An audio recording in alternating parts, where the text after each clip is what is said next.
শেখ হাসিনা কিছুদিন আগে বলছে যদি বাপের বাটা হন হও তো তুমি করে আমাদের তারেক রহমান সাহেবকে, তাহলে বাংলাদেশে এসে বক্তৃতা দাও, তেমন তুমি এসে দাও।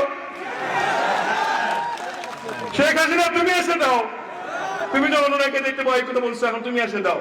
তুমি কত বড় বাপের পেটে আসো, বাংলাদেশে আসো। আমার মনে হয় ঢাকাও লাগবে না, বক্সিগঞ্জের লোকে তাকে হত্যা করার চেষ্টা করে। কাজেই হুঁশিয়ার, সাবধান।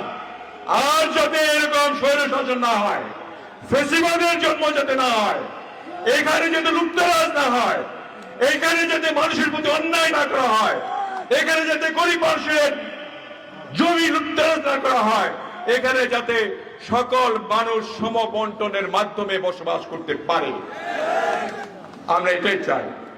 এবং আমি আপনাদের সঙ্গে আছি যতদিন আল্লাহ বাঁচায় রাখছে আমাকে। আমি মরে গেলে আমার ছেলেটা দিয়েও দেখেন আপনারা। আমরা জনগণের জন্য এই জীবন বিসর্জন করে দিয়েছি।